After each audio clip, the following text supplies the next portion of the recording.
Welcome back, everyone, to the Deep Dive. Great to be here. Today, we're really digging into something quite profound. It's a very personal spiritual journey, but one that, maybe surprisingly, sheds light on a significant trend happening, often quietly, within the Catholic Church. Yeah, it's a story about seeking, about spiritual hunger, and ultimately about finding a sense of belonging. Absolutely.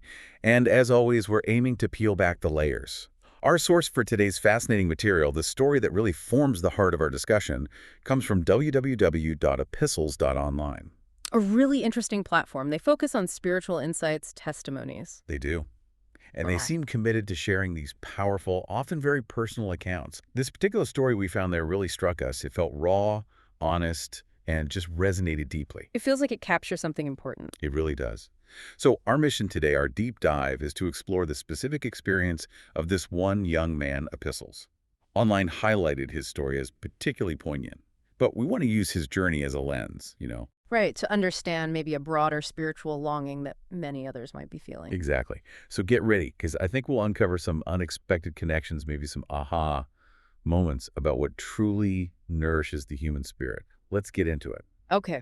So let's set the stage. The source material from epistles.online starts with this really striking image. It talks about a kind of wound quietly bleeding in the church today. That's powerful language. It is, isn't it? And it's not talking about something obvious like a scandal or a big public dispute. It's described as more subtle, hidden, maybe festering beneath the surface. Even behind, say, the outward cheerfulness you might see in some parishes. Precisely. The banners, the upbeat music, the community events, all good things, of course. Yeah. But underneath, the source suggests this wound exists, especially in the hearts of young Catholics who are baptized, raised in the faith, but, and this is key, never fully catechized. Right. That term uncatechized. It doesn't mean they didn't go to church. Not at all. They might have gone every Sunday, maybe even participated actively. But it means they weren't deeply instructed in the why of it all. The meaning behind the rituals, the history, the theology, it remained sort of superficial. So the connection wasn't deep enough to sustain them. That's the implication. The source calls this wound, at its core, spiritual starvation. Spiritual starvation. It sounds like having food available but not being able to digest it, or maybe finding it lacks essential nutrients. That's a great analogy. Presented with this rich tradition, but somehow missing the key to unlock its nourishment, or finding the version presented just lacking. Okay, so how does the source make this concrete? You mentioned a specific story. Yes, exactly. Epistles.online introduces us to a young Filipino man. His testimony is, frankly, very moving. And the core point is that he nearly apostatized. He almost left the Catholic faith entirely. Wow. And the source is very clear on why. It wasn't because he hated God or wanted to rebel or was lured by some easier lifestyle. Not at all. So what was driving it? Purely, it seems, a genuine spiritual hunger. A search for something he couldn't find, couldn't connect with. In the usual form of the Mass, he experienced the Novus Ordo. And his background makes this even more, well, poignant, doesn't it? It really does. He was an altar boy, serving at the altar, wearing the cassock and surplice right there in the sanctuary. You'd think someone that involved would be deeply rooted. Right, you would absolutely assume that. Deeply understanding the mysteries. But even then, standing right there, doubt started creeping in. He realized no one was really explaining the profound meaning of the Mass itself, what it is, beyond the actions. Things like the Eucharist, the saints. Exactly. The sacrificial nature of the Eucharist, a cornerstone belief, wasn't deeply explained, or why Catholics venerate saints, how that's different from worshiping God. These weren't just minor details for him. They were aching, fundamental questions. And when he asked... That's the saddest part, really. He mostly got shallow answers, maybe dismissive ones, or often just nothing.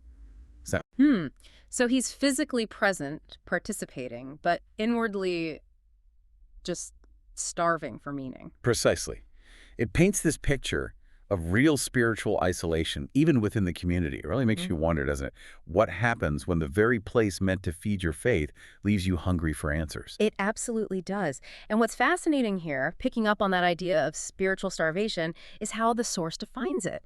It's so important to grasp that this wasn't about rejecting faith itself. Right. He wasn't anti-God or anti-church in some fundamental way. No, not at all. He was searching. Genuinely searching. His hunger was for substance, for depth, for something that could actually, sustain his spiritual life, which points directly to what the source calls poor catechesis. And that's not just like a minor gap in knowledge. Not at all. It's presented as a foundational weakness, a failure to provide robust, satisfying answers to those deep spiritual questions. When his questions about the Mass, the Eucharist, the saints met with shallow answers or none at all, well, that signifies a real breakdown in spiritual formation. What would profound meaning look like in contrast? Well, profound meaning usually involves a mix, doesn't it? Theological depth, certainly, but also historical context, maybe some philosophical understanding, and a real appreciation for the sacred mysteries. It's about getting beyond just the surface actions or memorized prayers. To the why. Exactly. Understanding the spiritual realities behind the outward signs. Without that, the rituals can start to feel hollow, maybe confusing, rather than nourishing. And this isn't about being overly intellectual. It's about faith having a strong enough framework to provide real meaning. And when that framework is weak, or perceived as weak, it creates a vacuum. A dangerous spiritual vacuum. Yeah. And that makes people vulnerable, especially to voices from outside that sound confident, that sound clear. like the pastor he encountered. Precisely. The story illustrates this perfectly. Like many Catholics whose faith felt lukewarm or shaky due to this kind of poor catechesis, he runs into someone outside the church, a pastor from a sect, who speaks with this bold conviction. Someone who seems to have all the answers. Yes, quoting chapter and verse, presenting things with force and clarity. And here's a really insightful point from the source. The young man wasn't necessarily won over by the truth of the pastor's specific doctrines. Oh, interesting. So it wasn't an intellectual conversion point by point. Not primarily, it seems. It was the pastor's confidence, his clarity. That sheer certainty was compelling, especially compared to what he perceived as vagueness or lack of confidence from the priests he knew. Wow. So the delivery was as important, or maybe even more important than the content itself in that moment. It appears so. It was a powerful pull towards someone who just sounded sure, which forces us to ask, what are the consequences when that real spiritual hunger meets an information vacuum, even inside a church? It allows other voices, confident voices, to rush in, even if they're leading somewhere else entirely. That pull towards clarity, even if it's misplaced clarity, is such a powerful force. And that search for this young man, it didn't stop there. His life changed externally, too. In 2017, he migrated to Canada. A new country, new phase of life. Still seeking, presumably. Absolutely. Still seeking that spiritual nourishment he hadn't found. But his experience with the churches he found in Canada was, well, deeply disappointing, according to the source. How so? What did he find? He described them as feeling cold, sterile, stripped of the mystery he was, perhaps unconsciously, looking for. It sounds like they felt more functional than sacred. Functional, like lacking that sense of the transcendent. Exactly. The source gets quite specific. The architecture, he said, resembled conference halls rather than sacred spaces. Ouch. That's a stark comparison. It is. Imagine expecting awe-inspiring beauty and getting something that feels like an auditorium. For him, it wasn't just aesthetics. It felt devoid of the sacred. And the music, too. It was described as casual. Casual music. Not necessarily bad, maybe, but not evoking reverence. Right. Maybe more like contemporary pop than traditional hymns. Mm. It added to an atmosphere he found friendly, yes, but often superficial. Surface-level friendliness, but not deep spiritual connection. That's the sense you get. Welcoming, perhaps, but not reaching that deeper part of him that was longing for something more profound. And the result of this experience, did it help his search? Quite the opposite, sadly. He started leaving Mass feeling emptier than when he arrived. Wow. The very place you go to be filled leaves you emptier. Exactly. The whole purpose was undermined. Instead of finding spiritual food, he found a deepening void. And, the inevitable happened. He just stopped going. Couldn't find what his soul needed. He couldn't. It's such a poignant image, isn't it? Someone actively looking, trying, putting himself in the place meant for connection and only feeling more disconnected each time. It really forces the question, what happens when the space is designed for encountering God actually leaves some people feeling more alone? Yeah, and that experience, feeling emptier in the very place meant for fulfillment, brings us right to a point this source makes quite bravely. It calls it a hard truth few dare to utter. Which it? That some souls simply do not encounter God in the modern liturgy. That's a heavy statement. It's not just about preference. No, it sounds like a fundamental disconnect for some individuals. And the source adds important nuance. It says this isn't necessarily their fault, so It's not blaming the person, Right. nor, crucially, is it solely the fault of the Novus Ordo itself. The modern rite isn't presented as inherently flawed for everyone. Right. It works for many people. Exactly. But, and this is the core assertion, the source suggests that for some, something essential, something transcendent is missing in many of its ordinary celebrations. Something essential, something transcendent. And when that's perceived as missing, The impact is serious. Without that anchor, the source says, these souls drift away, vulnerable to false teachers who eagerly fill the void. it comes back to that vulnerability again, that vacuum. Precisely. It connects back to his earlier encounter with the sect pastor.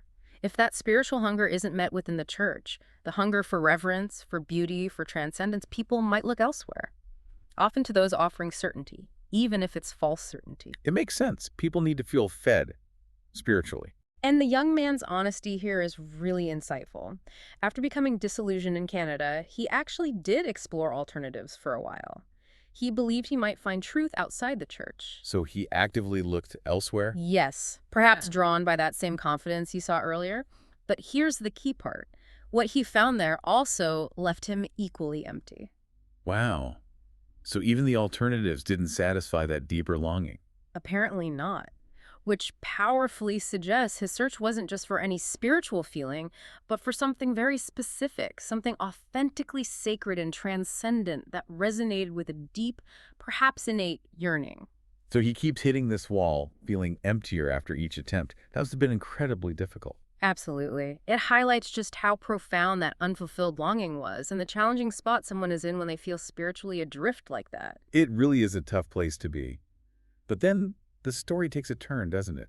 A significant turning point described by the source. Yes, and at a very unexpected time. Right, during the COVID lockdowns.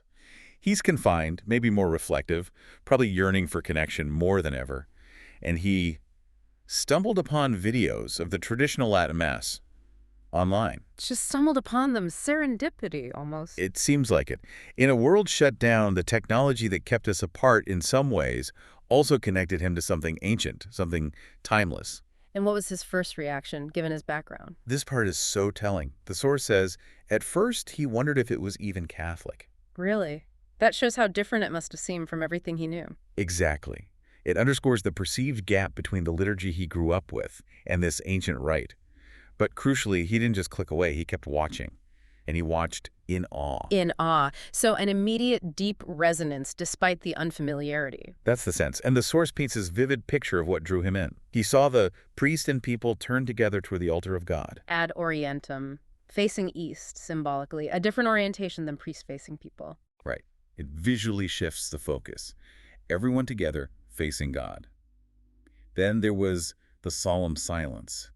Not just quiet, but a purposeful, reverent silence, inviting contemplation. A stark contrast to a noisy world, and perhaps even some noisier liturgies. Definitely. He also observed the sacred gestures.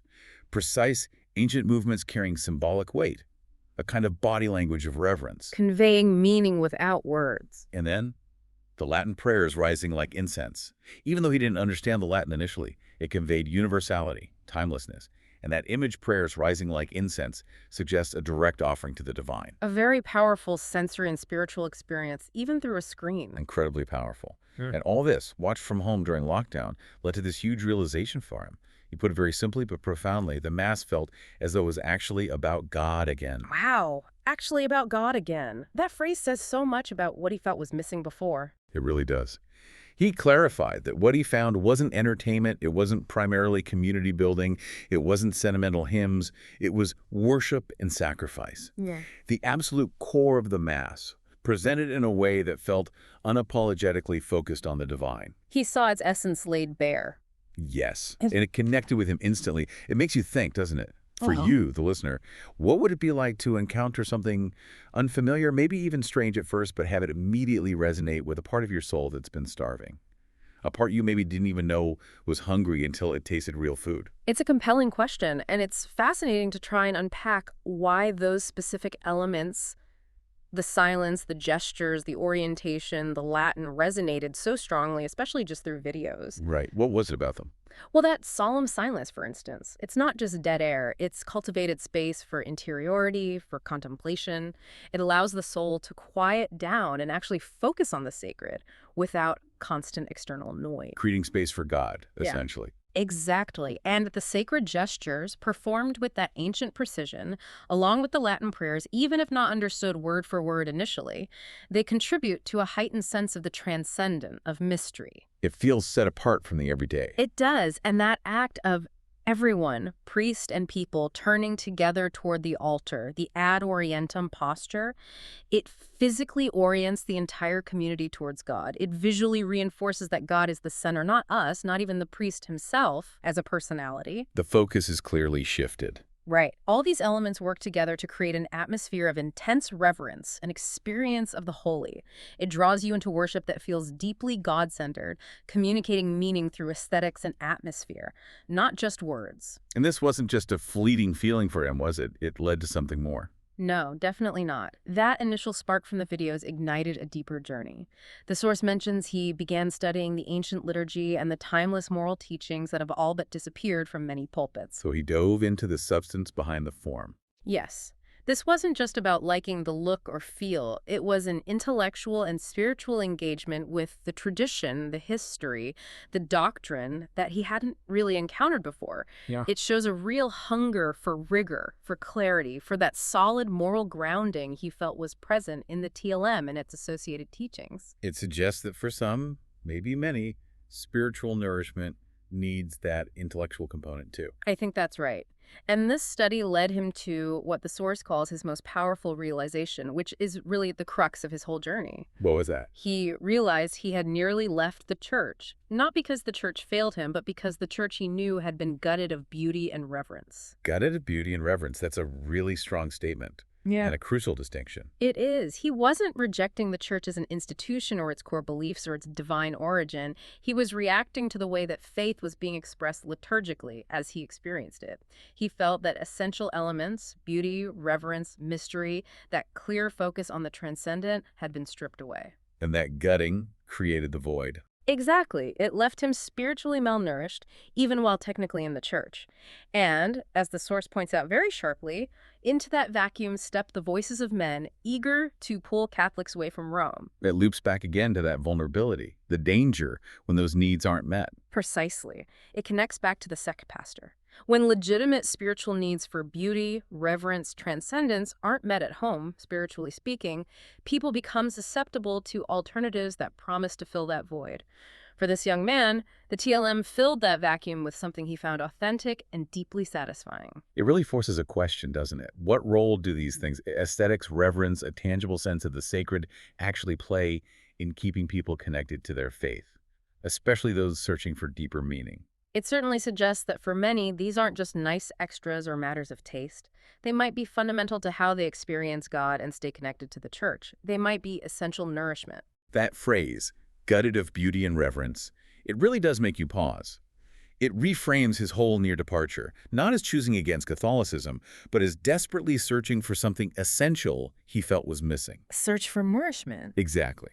And the critical point here, which the source emphasizes strongly, is that this young man's story is not unique. Not an isolated case. Far from it. The source says it's far more common than many bishops want to admit. This isn't just one person's experience. It points to a widespread spiritual thirst out there, a hunger for the sacred. Felt by countless individuals. Yes. But despite this widespread longing, actually finding the traditional Latin Mass can be incredibly difficult. Logistically challenging. Very. The source notes that in places like the Philippines, where he came from, these masses remain rare. They're scattered across distant dioceses, maybe hidden away in small chapels. So not readily accessible for most people. It requires real effort, real commitment. Absolutely. Think about the travel, the time, the resources needed just to find one, let alone attend regularly. And because it's often so hard to find locally, many discover it only abroad or online. Just like you did during lockdown. Exactly. Which says a lot about the depth of the desire, doesn't it? People are actively searching, making sacrifices, persevering to find this specific form of worship they feel they need. It's clearly not a casual interest for them. Not at all. And the source says that when these seekers do finally get to attend a traditional Latin Mass, there's this striking, consistent reaction. They echo the same sentiment. Here, at last, is where my soul finds God. Here at last is where my soul finds God.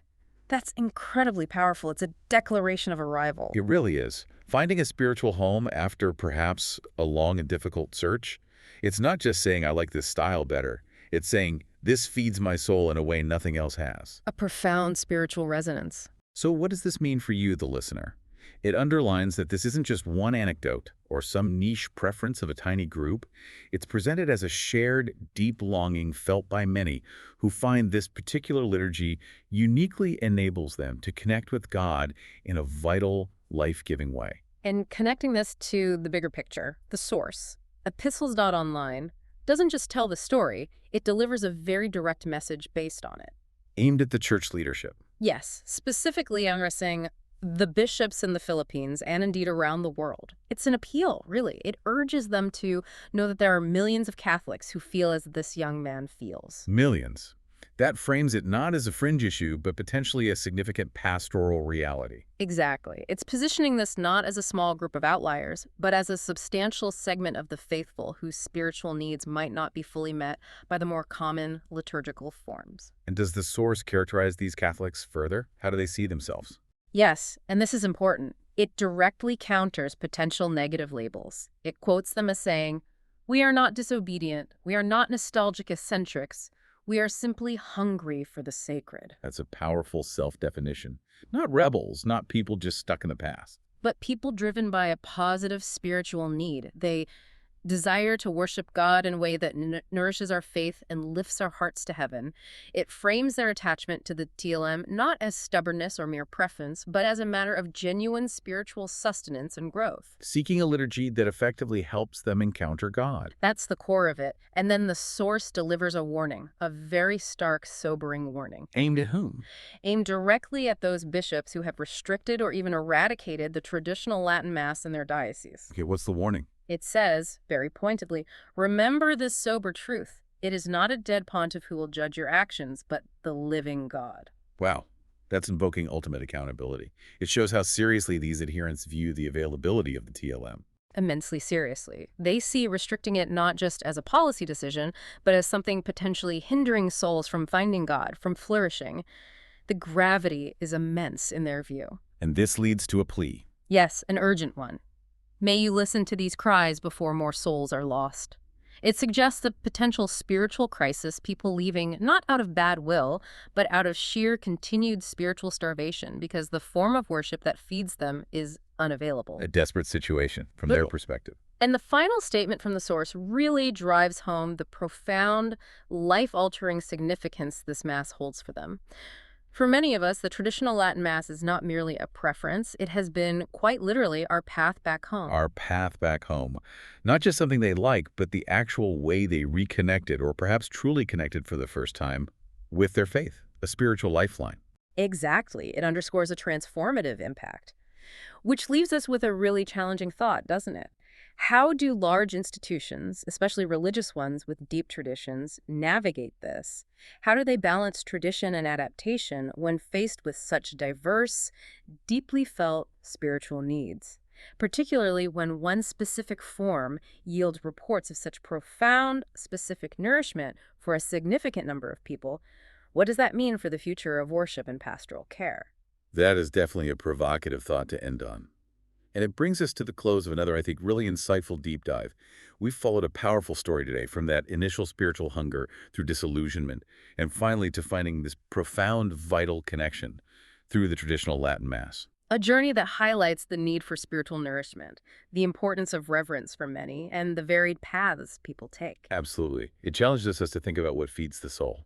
We really hope this exploration offered you some new perspectives, maybe sparked some reflection on your own spiritual journey, or helped you understand the experiences of others. And remember, the source for this compelling story and these insights was www.epistles.online. That's right. A really valuable resource if you're interested in these kinds of profound spiritual insights and testimonies. They delve into these topics with real depth. Worth checking out. We definitely encourage you to visit www.epistles.online to explore more of their content. And of course, while you're thinking about it, please do subscribe to the Catholic Epistles podcast itself, wherever you get your podcasts. It's a great way to continue exploring these kinds of vital spiritual subjects. Absolutely. Thank you so much for joining us on this deep dive. Thanks, everyone. Until next time, keep exploring, keep questioning, and keep seeking.